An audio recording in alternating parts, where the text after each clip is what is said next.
Success is not necessarily determined by material things or accomplishments. You can enjoy success simply by reaching the point where you are perfectly content with your life in every respect and you feel no dissatisfaction or pressing need for anything else. In this sense, you can be a success sitting by yourself in a quiet place, contemplating the world. Achievement is considerably different. Achievement refers to getting what you want rather than wanting what you get. Achievement means the ability to set goals and objectives, to make plans of action, and then to implement the plans and to overcome obstacles and adversity and achieve the ends that you set for yourself.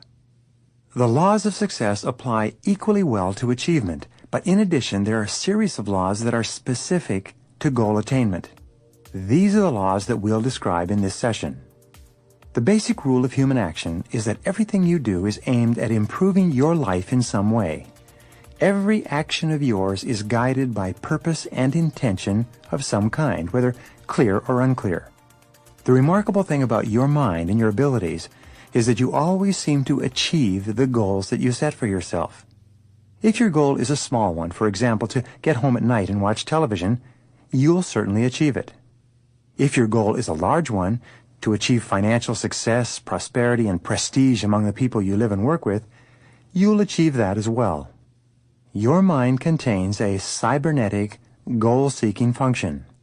Once you've programmed an intense desire into your subconscious mind, your subconscious and your superconscious minds take on a power of their own which seems to drive you inevitably toward the attainment of your ideal. In this sense, goal achieving seems to happen almost automatically. The problem is always the setting of clear goals and the harnessing of your mental and physical energy behind those goals. When you learn to do that, the rest seems to happen with an almost irresistible inevitability. As we said in the first session, the application of these laws begins with your becoming perfectly clear about your ideal desired result or purpose. You need to determine where it is you want to end up. Just as you wouldn't go to the grocery store without a shopping list, you wouldn't think of living your life without a clear list of the things that you wish to attain and a written plan of action for the attainment of each of those things. Unfortunately, according to virtually every study, less than 3% of adult Americans have clear written goals and detailed plans. According to Mark McCormick in his book, What They Still Don't Teach You at the Harvard Business School, people with written goals accomplish 10 times as much in the same period of time as those with no written goals at all.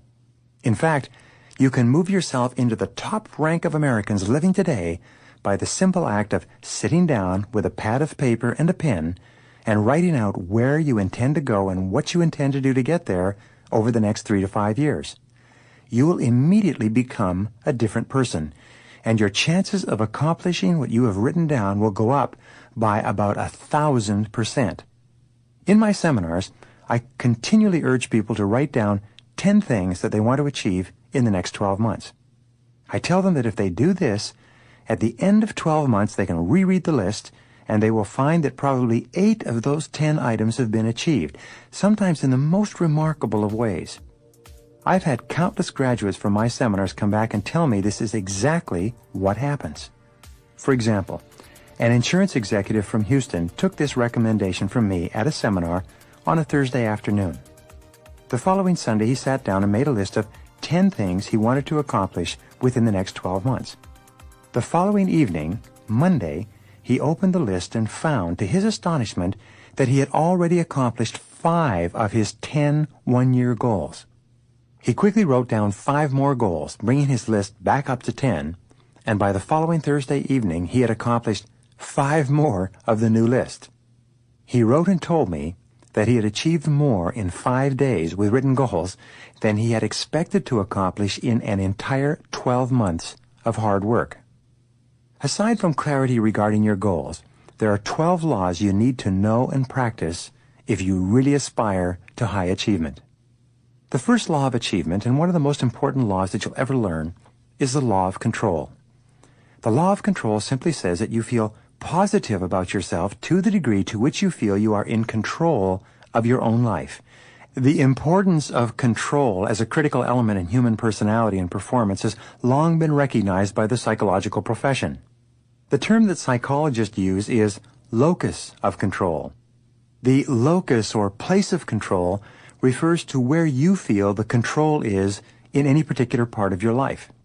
If you feel that you are self-determined and that you make the decisions that determine the direction of your activities, you're considered to have an internal locus of control. If you feel that you are controlled by your boss or your bills or your childhood experiences or your health or anything else, you're considered to have an external locus of control. Now, the location of this place of control in your own mind is the critical element in health and well-being. People with an internal locus of control, those who feel that they are behind the wheel of their own lives, tend to be low-stress, high-performance personalities.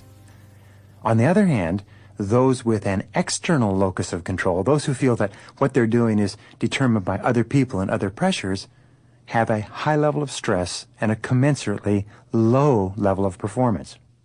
The research that's been done in cognitive psychology, the psychology of how you think and the relationship of your thinking to your health and happiness, concludes that a sense of control is absolutely essential for you to perform at your best.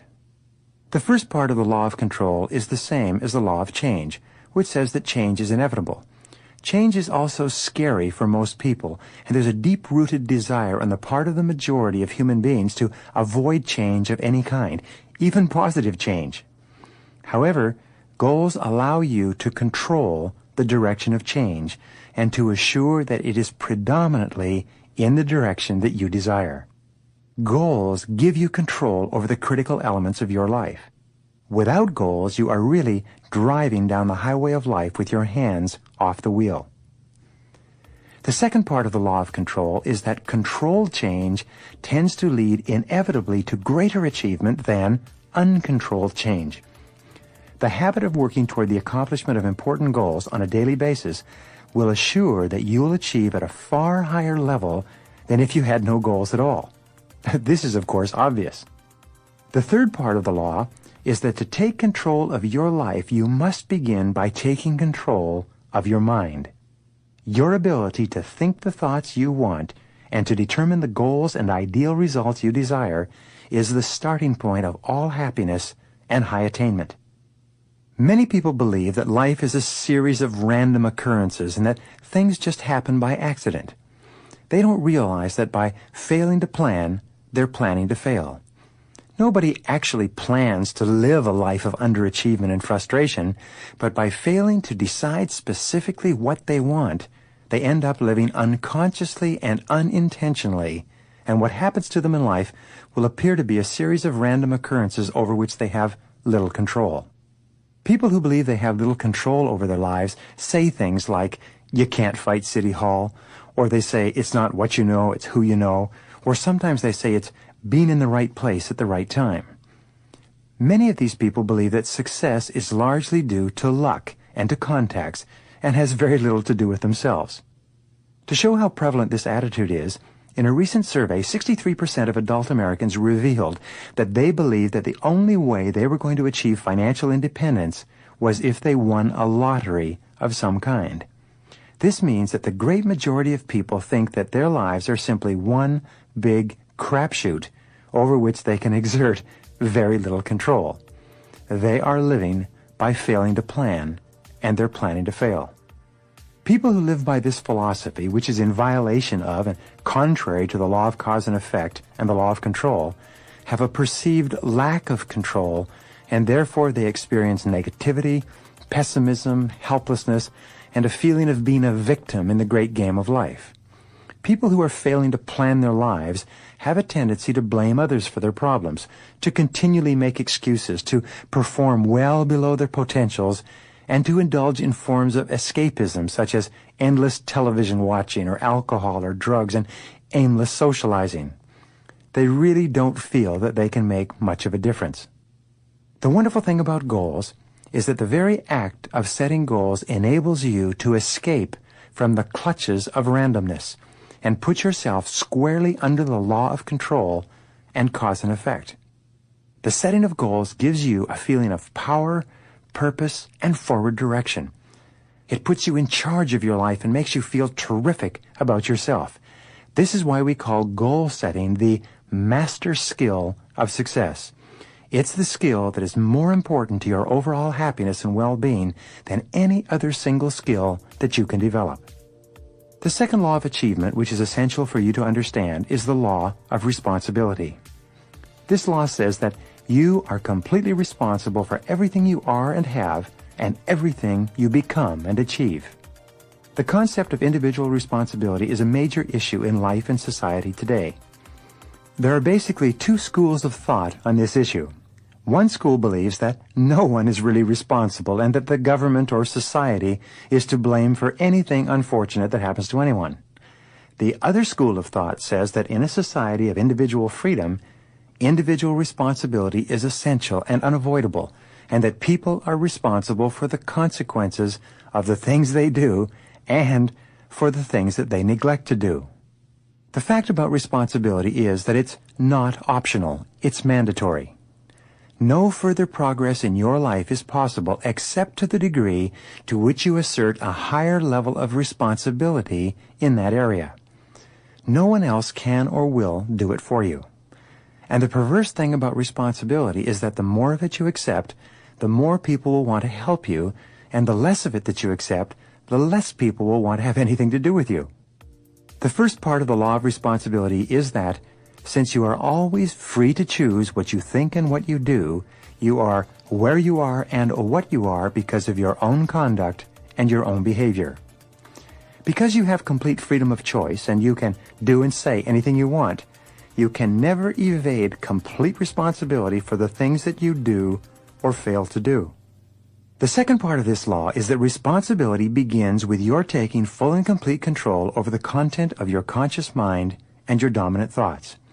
As I said in the first session, it's what you think that determines your reality. And since only you can control what you think, the very act of seizing control of your thoughts and keeping them on what you want and off of what you don't want is the beginning of self-mastery, self-control, and self-responsibility. The third part of the law of responsibility is simply that no one is coming to the rescue. If it's to be, it's up to you. If anything's going to get better in your life, it is only because you get better. If anything's going to change, it's only because you change. If things are going to improve, it is because you improve. A wonderful thing about the acceptance of complete responsibility for who you are and everything you become is that it gives you a tremendous sense of control and freedom. It makes you feel positive and happy about yourself. It puts you onto the high road to effective achievement. It enables you to put your foot on the accelerator of your own potential and to move more rapidly toward the accomplishment of the things that are important to you. This brings us now to the necessity of your deciding exactly what it is that you want in life. Here are some simple exercises that you can follow. Your first job is to make a dream list. This is a list of everything that you could ever want to have or be or do, written as though you have no limitations whatsoever on your potential. Imagine for the moment that you have no limitations with regard to your ability or your education. Imagine you have no limitations with regard to resources or contacts. Imagine that you have no limitations with regard to your intelligence or skills or abilities. Imagine that you have no limitations with regard to time or money or other constraints. Just let your mind run freely, and for a few minutes, write down everything that you could think of that you would like to accomplish in the next 1, 2, 3, 5, 10 years or beyond. The key is for you not to allow your self-limiting beliefs and fears and doubts to creep in and sabotage this exercise. The natural tendency of the poor performer is to always be thinking about the reason why things are not possible rather than defining clearly what he or she wants in advance of taking those limitations into consideration. Some people will come up with a list of 5 or 10 things they want. Others will come up with a list of 200 or 300 items that they want to accomplish. One very successful real estate broker, a friend of mine, started off in real estate by writing down everything he could possibly want in a spiral notebook. Over time, he filled many pages with hundreds of small and large goals.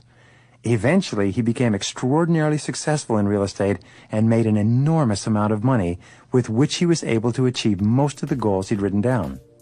As Tom Hopkins says, goals are the fuel in the furnace of achievement. This goes back to the law of motivation, which says that in order for there to be motivation, there must be a motive.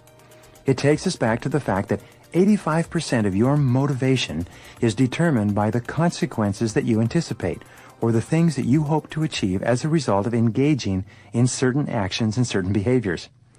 The clearer you are about what you want, and the more things that you want, the more motivated and energetic you'll be in obtaining those goals. Once you've written down everything you can think of that you want for any reason, set priorities on your goals. Go back over the list and write down either an A, a B, or a C next to each item. Next to the items that are most important to you, the ones that can make the greatest difference in your life and which you desire most intensely, write the letter A. Next to the things that you would really like to have, but which are not as important or as life-changing as the first category, you write the letter B. Next to each of the remaining items, things that you wrote down that would be nice for you to accomplish but which you don't care about passionately, write the letter C. The second part of this exercise is for you to transfer all of your A goals to a separate sheet of paper. Once you've done this, go back over these goals and organize them by writing A1 next to the most important goal, A2 next to the second most important goal, A3 next to the third most important goal, and so on until you've organized all of your A goals in order of importance to you. Your A1 goal should be your major definite purpose, the most important single goal in your life. All really successful men and women have goals in each important part of their lives, but also they have one goal, which is their umbrella goal, the single most important thing they are working on at any given time. In looking at your goals, it's advisable for you to divide them into 3 categories as well. The first category is your personal and family goals. These are the reasons why you're doing what you're doing. It's very important for you to be crystal clear about the underlying reasons why you want the material and tangible goals that you're working for. Many people get sidetracked working for material things and lose all sight of the reasons why they're doing it. Your second set of goals are your career and your material goals. These are the what of your goal list. These are the things that you have to do in order to get to the why. The what, or business and financial goals on your list, will be things like career achievements, amounts of financial income, quantities of sales or profits. They're the money and the things of your life. Your third type of goals are your personal development goals. These are the how goals. These are the things that you must do or become competent at doing in order to achieve the material goals which will lead you to the accomplishment of your personal and family goals. And you need to have a set of goals in each of these areas for your life to be in balance and for you to perform at your very best. Once you've taken your original list of goals and broken it down by A's, B's, and C's, and then transferred your A's onto a single page and organized them in order of priority, you're now ready to begin the planning stage. In the planning stage, you take a clean sheet of paper and you write your A1 goal at the top of the page in the present tense as though it were already a reality. For example, you could write, I earn $50,000 per year. Now, you use what we call the 20 idea method and write down a list of 20 things that you could do that would help you move toward the attainment of that goal. Write down everything you can think of. For example, you could write down, I could work harder and smarter in my current field and increase my productivity and income. You could also write down, I could upgrade my skills so that the value of my work was higher in the same period of time. Or you could write something completely different, such as, I could change my career or company completely and start at a different job or in a different industry. In any case, write down at least 20 activities that you could engage in to help you to achieve your goals. Once you've done that, do the same thing for each of your other A goals so that you have a series of A goals with a list of 20 activities or more that you could engage in to accomplish each one. Then, you sit down with your first list of 20 items under your A1 most important goal and you organize those items by time and priority. Which are the things which you can do or should do or begin first? what are the things that are most important and would make the greatest difference to the attainment of the goal. Write down an A or a B or a C next to each of the 20 items, and then write down A1, A2, A3, B1, B2, B3, and so on next to the items so that you have organized them from beginning to end. You now have a list of your most important goals organized by priority and a list of the activities you must engage in to achieve those goals, also organized by priority.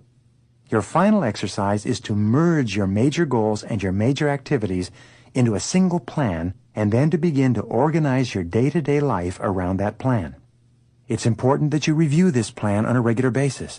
One of the most motivational things that you can do is to make a resolution to do something every day to move yourself toward the attainment of one of your most important goals. This will help you to develop and maintain momentum, and you'll be astonished at how rapidly you begin to make progress on even the largest and most challenging goals that you can think of using this method. Once you've made a list of your goals, the third law of achievement is the law of compensation. This law says that you are always fully compensated for whatever you do. It's often called the law of reciprocity, which says that people will always reciprocate in kind for whatever you do, either to or for them. My friend Zig Ziglar, the great speaker and motivator, has formulated what we might call Ziglar's Law, which is a paraphrase of the law of compensation, and it says, you can have anything you want in life if you just help enough other people get what they want. The law of compensation is a sub-law of the law of cause and effect, or the law of sowing and reaping, which says, whatsoever a man soweth, that also shall he reap. Basically, the law of compensation says that whatever you put in, you get out.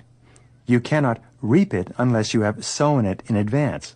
In fact, you can say that whatever you're reaping today is a measure of what you've sown in the past. If you want to reap something more in the future, you have to sow something more or different or better in the present. It's completely up to you.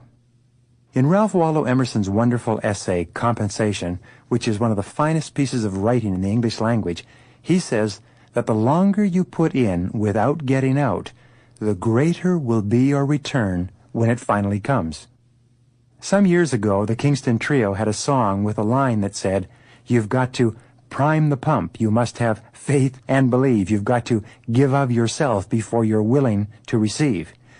This law or principle runs throughout all of human history and is virtually inviolate. This leads us to the fourth law of achievement, the law of service, which says that your rewards in life will always be in direct proportion to the value of your service to others. The first part of this law is that all fortunes begin with the sale of personal services. The second part of this law is that if you wish to increase the size of your rewards, you must increase the quality and quantity of your service. And the third part of the law of service is everyone will. People who are in a position to help you and accelerate your career will tend to be very impressed by your willingness to work harder and longer than anyone else. In Dr. Thomas Stanley's study of affluent Americans, almost every one of the self-made millionaires he interviewed told him that their success was due more to hard work than to any other factor. In America, you work 40 hours per week for survival. If all you work is 40 hours, all you get is enough money to survive. You tread water and you basically stay even, but you don't get very far ahead and you never achieve the kind of success that's possible for you. However, every hour over 40 hours that you put in, either on your job or on yourself, improving your knowledge and skills, is an investment in your success. You can tell where you're going to be in 3 to 5 years with unerring accuracy by simply looking at the number of hours over 40 that you're working each week. The average work week for both executives and small business owners in America is approximately 58 to 59 hours. Many successful men and women find themselves working 70 and even 80 hours a week during the critical formative stages of their careers. An addition to the law of applied effort is that all great success is preceded by a long period of hard work in a single direction toward a clearly defined purpose. You need to continually ask yourself, what am I trying to do, and how am I trying to do it? It's not enough just to work hard or to work long hours. You must be working on high value-added tasks and activities toward the accomplishment of meaningful and important goals. A second part of this law is that the harder you work, the luckier you get. It seems that your ability to work hard will open up the Red Sea of opportunity for you and will bring to your assistance all manner of people and resources that you could not have imagined would come your way. The third part of the law of applied effort is that to achieve more than the average, you must work longer and harder than the average. This is simply a way of restating the fact that you can only take more out of life if you're putting more into life, and the more you put in, the more you'll get out. The law of cause and effect is absolute. You will invariably reap what you sow, and if you sow more, you'll eventually reap more. The sixth law of achievement is the law of overcompensation. This is a companion law to the law of applied effort, and it simply says that you must be continually looking for opportunities to go beyond the requirements of your job. Napoleon Hill, perhaps the foremost researcher on success in the first half of the 20th century, concluded that one of the keys to great success in America was the willingness to go the extra mile. He wrote that because of this principle, your future potential is unlimited because there's no restriction whatsoever on the extra things that you can do to add greater value to your work. You can go the extra mile in everything that you do, every day and in every way. You can always be looking for opportunities to exceed expectations. Earl Nightingale advised that you should always put in more than you take out, or you'll never take out more than you're getting right now. The only way that you can be paid more is by putting greater value into your work and achieving greater results. Another way of stating the law of overcompensation is that you must always do more than you're paid for if you ever want to be paid for more than you're doing. A young woman who was working as a secretary for a large company in Florida came to me at a seminar recently and told me her story. She said that she had listened to one of my audio tapes, and as a result she had set a goal to increase her income by 50%. In her heart, she said, she didn't really believe it was possible because of the salary structure in her company. Nonetheless, she went to work to increase the value of her service to her boss. She applied the law of overcompensation to everything she did. She learned how to do new things, and she began a little earlier and stayed a little later. To make a long story short, within 6 months, her boss had quietly raised her salary in stages from $1,500 per month to $2,250 per month, and had given her these increases without her ever having asked for them. All she did was to concentrate on seeking out ways to work harder and smarter and to serve her boss better with the things he needed. He automatically increased her pay because he recognized how much she had increased her value to him. The remarkable thing is this. She worked up to the age of 25 to get her salary up to $1,500 per month. In just 6 months, however, by applying these principles, she increased her salary by 50%. And so can you. It is simply a matter of applying these laws to your work on a daily basis. The seventh law of achievement is the law of preparation, which says that perfect performance is preceded by painstaking preparation. The mark of the serious person and the real professional in any field is that he takes more time to prepare thoroughly than the average person does. The non-serious person or the non-professional always attempts to bluff or to wing it. He tries to get by with the minimum of preparation without realizing that his level of preparation is immediately evident to everyone around him. One of my favorite quotes, which has had a powerful effect in shaping my life and attitude, comes from Abraham Lincoln, who said, "I shall study and prepare myself, and someday my chance will come." He recognized, as do all great men and women, that painstaking and thorough preparation is the key to the future. The first part of the law of preparation is simply do your homework. It's the details that trip you up every single time. My friend Joel Weldon gave a wonderful talk a few years ago entitled, "Elephants Don't Bite." The essence of his talk was that it was the mosquitoes of life, the small things that tend to be ignored, that cause you the most trouble. No one ever gets bitten by an elephant, but people get bitten by mosquitoes all the time. His message was that if you want to get to the top of your field, you must be fastidious about the little things because, as a minister once said, God is in the details. The second part of the law of preparation comes from the business writer Peter Drucker, who wrote that action without thinking is the cause of every failure. Action without taking the time to think through the details and their possible ramifications seems to be the underlying cause of most failure in life. The opposite of this statement is that action preceded by thinking and planning is the cause of virtually every success. This doesn't mean that you'll automatically be successful if you plan thoroughly in advance, but it means that you must almost inevitably fail if you don't do it. The third part of this law comes from Benjamin Trigo, who said that if it's not worth doing, it's not worth doing well. Details are important, it's true, but you need to think through the value and importance of each detail before you overcommit your time and your resources to them. The eighth law of achievement is the law of forced efficiency. This law states that the more things you have to do in a limited space of time, the more you will be forced to work on your most important tasks. This is another way of saying that there's never enough time to do everything, but there's always enough time to do the important things. The more you take on, the more likely it is that you'll be forced to think, analyze, and evaluate your tasks and activities in such a way that you spend your limited mental and physical energy on just those tasks that are the most vital to your success. There are two parts of the law of forced efficiency. The first is that there will never be enough time to do everything that you have to do. The busier and more successful you become, the more true this statement will be. If you have lots of time to do your work, it means that you are underemployed, underpaid, and well along on the low road to frustration and disappointment in your career.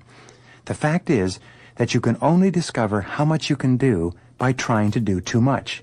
You can only find out how far you can go by going too far. You discover how much you can take on by taking on more than you can do.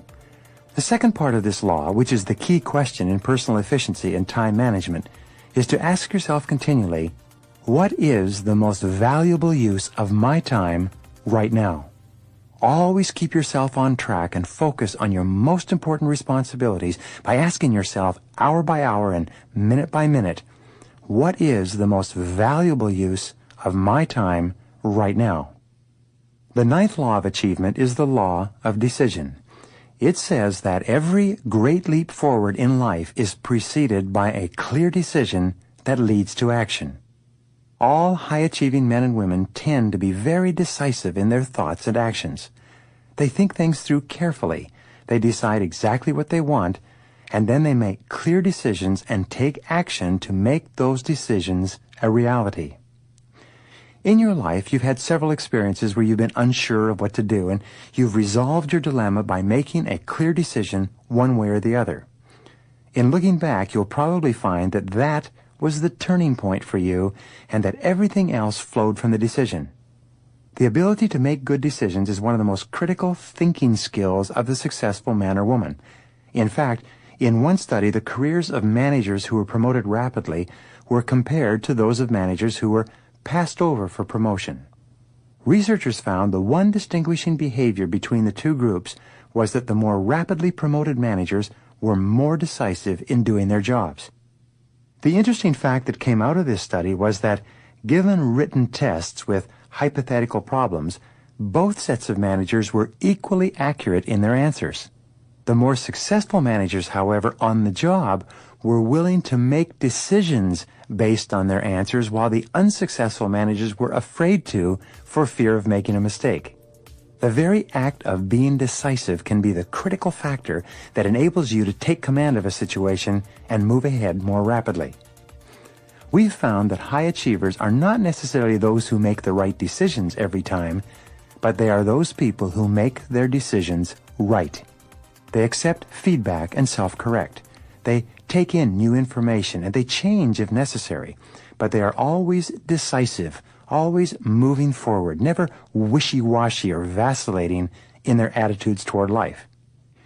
The first part of the law of decision is simply this: act boldly and unseen forces will come to your aid. It seems that when you grasp a situation and step forward courageously, a series of unseen forces, most of which are explained by the laws in this program, seem to emerge and help you to achieve your goals. Your very willingness to take action rather than to delay or procrastinate seems to bring universal powers to your assistance. The second part of the law of decision comes from the wonderful book by Dorothea Brande entitled Wake Up and Live. She wrote that the discovery that changed her life and the lives of thousands of others who heard it from her in her public talks was the simple success formula that says, act as if it were impossible to fail, and it shall be. When you imagine that your success will be guaranteed if you simply take action, and you act on that premise, a whole series of forces begins to support you and move you toward the attainment of your desires. So, when in doubt, act as if it were impossible to fail and push forward. The third part of the law of decision comes from the famous Nike commercial which says, just do it. These three words really summarize one of the great formulas for success. Just do it. So, be decisive. Go for it. Take a chance. Act boldly, and unseen forces will come to your aid. The 10th law of achievement is the law of creativity. It says that every advance in human life begins with an idea in the mind of one person. It's ideas that you generate that enable you to solve your problems, overcome your obstacles, and achieve your goals. Ideas are the keys to the future. It's hardly possible for you to achieve anything of note except to the degree to which you think and do something new and different from what's been done before. All it takes is a small innovation to lay the foundation for a fortune and great success in life. The first part of this law says that your ability to generate constructive ideas is, to all intents and purposes, unlimited. Therefore, your future potential is unlimited as well. Ideas are a mode of transportation, a vehicle that you can use to take you from wherever you are to wherever you want to go. Your job is simply to generate as many ideas as possible, to evaluate them carefully against your current goals, and then to take action on them. There's virtually no obstacle in life that you cannot overcome with the power of thought, with the power of creative concentration, with the power of ideas. The second part of this law comes from Napoleon Hill, who said in his famous words, "Whatever the mind of man can conceive and believe, it can achieve." Your mind is structured in such a way that you cannot at the same time have an idea and not also have the ability to bring that idea into reality. The very existence of an idea in your conscious mind means that you have within you and around you the capacity to achieve it. The only question you have to ask yourself is, how badly do I want it? The third part of the law of creativity comes from Napoleon Bonaparte, who said, "Imagination rules the world." Everything you see around you is the result of what was initially a single idea in the mind of a single person. Our entire world started from thought brought into reality. The fourth and final part of this law comes from Einstein, who said simply that imagination is more important than facts. There have been countless occasions in your life and in the lives of others where the facts say one thing, but your ideas and creative energy enable you to do something completely different. Virtually every important turning point in your life will be marked by an idea that you've had at that time and that moment. All great changes in human life and human destiny begin with an idea that causes you to see things differently and to take action that you would not have taken in the absence of that idea. Wherever you are, whatever you're doing, whatever your situation, you have the creative capacity in the form of an infinite ability to generate ideas to solve any problem and achieve any goal. It's up to you. The 11th law of achievement is the law of flexibility.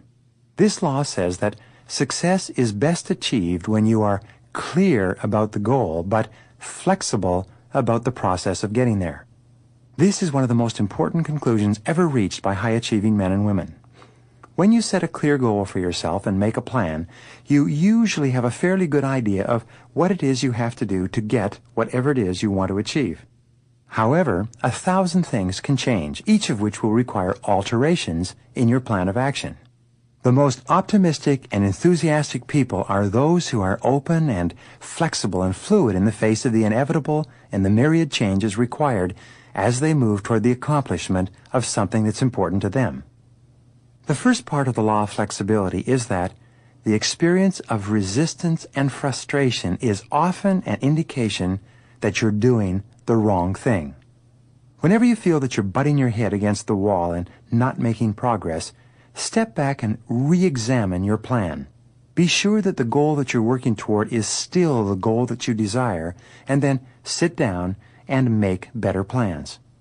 Take the mentality of a computer programmer. When he designs a computer program, he knows that the program will be full of defects when it's completed. No computer program ever works perfectly the first time it's tried. However, the programmer accepts this as a fact of life and then begins to go back through the program step by step to remove the defects. When the programmer is finished, the program will operate perfectly. By the same token, whenever your plans don't seem to be bearing fruit, look in the mirror.